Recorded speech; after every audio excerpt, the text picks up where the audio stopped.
आप देख रहे हैं एशिया न्यूज। मैं हूं बादशाह खान। आज बात होगी बजट की। बजट सरकार ने पेश कर दिया है। झारखंड विधानसभा के बजट सेशन में वित्त मंत्री राधाकृष्ण किशोर ने बजट पेश किया। उससे पहले बजट की जो कॉपी है, जो एक रस्म है, उन्होंने महामहिम राज्यपाल संतोष गंगवार को सौंपी। विधानसभा परिसर में मुख्यमंत्री हेमंत सोरेन को पहुंची। उसके बाद बजट सेशन शुरू होता है। इस साल बजट आप जानते हैं 1,58,000 करोड़ रुपए का बजट पेश किया गया है। इस बजट में कई सेक्टर में कई चीजों को दर्शाया गया है। हेल्थ को लेकर सरकार बहुत सतर्क है। बहुत प्लानिंग के साथ इस बजट को पेश किया गया है।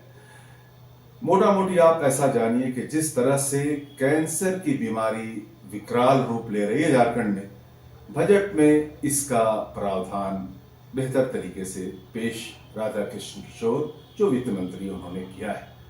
आपको बता दें कि इससे पहले हेल्थ मिनिस्टर इरफान अंसारी और राधाकृष्ण किशोर और मुख्यमंत्री हेमंत सोरेन ने बहुत ही सहजता और सजगता के साथ एक स्ट्रेटजी और प्लानिंग के साथ बजट पर काम किया था।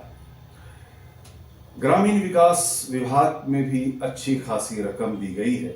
हेल्थ सेक्टर में भी बहुत अच्छी रकम दी गई है। अब ये सरकार और उनके जो मंत्री हैं, उनके एक साल के प्लानिंग के ऊपर ये डिपेंड करता है कि वो इस राशि को कैसे और किस तरह से खर्च करेंगे। बजट पास होने के बाद विरोधियों की विरोध भी बहुत ज्यादा देखने को मिली है। मतलब कि अपोजिशन के जितने भी लीडर हैं, उन्होंने इस बजट को सिरे से नकार दिया है। पूर्व मंत्री भानु प्रताप शाही ने कहा कि गोल गोल बात है। उन्होंने यहां तक कह दिया कि इस बजट के बाद तो सरकार को माफी मांग लेनी चाहिए। इसके बाद बीजेपी के आदित्य साहू जो स्टेट के प्रेसिडेंट हैं और बाबूलाल मरांडी जो वरीय भाजपा के लीडर हैं, उन्होंने भी इस बजट को नकार दिया। वहीं दूसरी तरफ मुख्यमंत्री हेमंत सोरेन तो यहां तक कहा कि कहने को कुछ भी नहीं है। हमारे वित्त मंत्री राधाकृष्ण किशोर ने सारी चीजों को लाके पटल पे रख दिया है। हर चीज को उन्होंने एक एक बिंदु पर काम किया है। मैया सम्मान योजना के लिए भी सरकार ने एक बड़ा तोहफा दिया है। मेहरबान सरकार। इसको इस तरह से किया गया कि सरकार मैया योजना पर और पहले से ज्यादा मेहरबान हो गई है। 14,000 करोड़ इसके लिए एक बेहतर राशि मुहैया करा दी गई है। इसके बाद इस बजट पे चर्चा शुरू हुआ है। हर लोग इस बजट को कहीं पे सराहना हो रही है, कहीं पे इसका आलोचना भी हो रहा है। लेकिन इस बजट में हेल्थ सेक्टर में एक चीज हम और बता दें कि पहली बार, हालांकि इससे पहले भी कई योजना सरकार की आई है और कहीं कहीं लागू हुई, कहीं नहीं भी हुई है, लेकिन पूरे स्टेट में 750 यानी कि ये दवा वितरण का एक प्रणाली, जो प्रमाणिक दवा और गुणवत्ता वाली दवा सरकार का जैसा बजट में उल्लेख किया गया है कि 750 इसका नाम दिया गया है कि अबुआ दवाखाना। मतलब कि 750 अबुआ दवाखाना पूरे स्टेट में हर जिले में खोला जाएगा।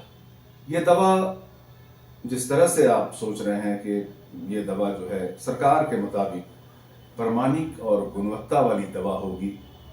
इसके बाद सरकार ने हेल्थ सेक्टर में, जैसा कि पहले हमने कहा कि कैंसर को लेकर जिस तरह से काम करने की योजना इनकी है, इस बजट में शामिल किया गया है। जितने भी सदर अस्पताल हैं जिले में, वहाँ पे जो कैंसर की जांच जो सबसे महंगी होती थी, आम आदमी के लिए बड़ी मुश्किल होती थी, लोग यहाँ से बाहर जाते थे, मुंबई दिल्ली कहाँ कहाँ जाते थे, तो हर स्टेट हर जिले में कैंसर के जांच के लिए सदर अस्पताल में इसकी व्यवस्था की जानी है, इसका उल्लेख किया गया है। पेट स्कैन रिपोर्ट जो सबसे महंगा टेस्ट कैंसर का था, उसके लिए भी प्रावधान किया गया है, यानी कि हर सदर अस्पताल में इसकी जांच होगी। सबसे पहले कहा गया है कि ब्रेस्ट कैंसर पर सरकार कदम बढ़ाएगी, इसके बाद धीरे धीरे सारे मामले पे आगे बढ़ेगी। तो कुल मिलाकर के ये बजट, और एक चीज़ और हम बता दें कि बजट में पैसा आएगा कहाँ से, इसके लिए भी पूरी प्लानिंग के साथ वित्त मंत्री राधाकृष्ण किशोर ने सरकार के अपने रिपोर्ट में सरकार की तरफ से सदन में रखा है कि पैसा आने का रास्ता क्या है और खर्च करने का तरीका क्या है। तो आप देख रहे थे बजट के रिपोर्ट, और भी कई चर्चाएं होंगी, आप बने रहिए हमारे साथ।